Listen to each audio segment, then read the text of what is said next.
With ACU women's basketball coach Julie Goodenough, I'm Grant Boone as the Wildcat women's basketball season commences on Friday night with a home game against the University of the Southwest. Coach, let's talk, before we talk schedule, your team. Do you have enough uniforms? You got 15 players on your roster. You haven't had this before. Yeah, we've got some new uniforms, absolutely, to outfit everyone, but it is a large roster.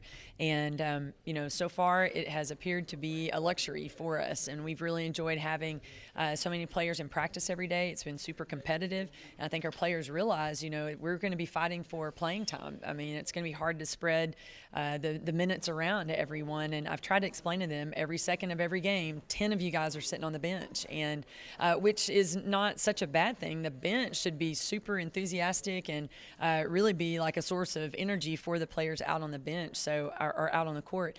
But it'll be interesting though. This is it's a deep roster, and I think it's going to be a real benefit to our program. The challenge for you then is not just right now, but as the season goes along, managing minutes for players, and that will be an ongoing process, won't it? Absolutely. I think that playing time and just our units that we have on the court are going to evolve throughout the season, and we'll find out who's our best defensive unit, who's our best unit to end the quarter with, who's our best offensive unit, who runs out of bounds plays the best. And so and our players are aware of that. We talk about situations a lot in practice and work on those, and we're finding out who can hit a shot at the end of the buzzer and who can get a stop at the end of a quarter. And so we have a lot of pieces to work with, but it will be a process for sure throughout the season, just putting all the pieces in the right places.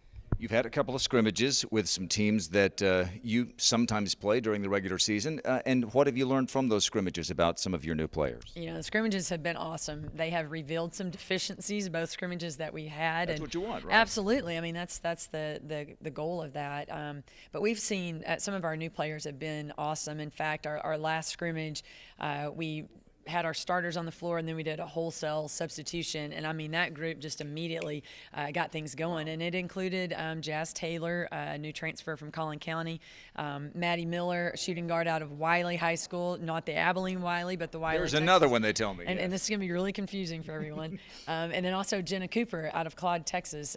Those kids they just fight. They fight for the ball, they fight for possession, they work really hard to get shots up, and so they just came in and immediately sparked us. And that's what you want to see when people come off the bench, that they're ready to make a quick difference. A player who will be playing for the first time but was here last year is Lexi Duque, and you kept telling us during last year how excruciating it was to look on the bench and know you couldn't put her in, knowing she could have helped you immediately. A first-year player, but she seems like a veteran on this team, doesn't she? Well, we are enjoying the delayed gratification already. That just knowing like she's in the lineup. This is awesome. What does she bring? She's just very tough to guard. She's really strong. She's a low post player, maybe 5'10", but man, it's tough to keep her from getting the ball inside, and once we get the ball to her in the paint, it's really hard to keep her from scoring. I think she's going to put up some big numbers for us some nights from the floor, and then some nights she's going to spend a lot of time on the free throw line because she's just so aggressive with the basketball. But she brings a lot of competitiveness. She makes everybody around her better because she goes hard all the time. She doesn't take plays off, and that's just going to help her teammates out as well. But we're excited that she's finally going to be in a jersey. And you bring back players like Dominique Golightly and Kayla Galindo had a terrific freshman year. And then there are coaches and fans around the league flipping through their media guides saying Bri Wright is still there, and then she's only a junior. Seems like she's been here a long time. She really is your leader, isn't she, in most ways? Well, she's just been through so many battles, and she's been counted on, from her freshman year to do big things for us in big games. And she is very accountable. She's very reliable. We know if we put the ball in her hands, good things are going to happen, and so she is a big key to our success.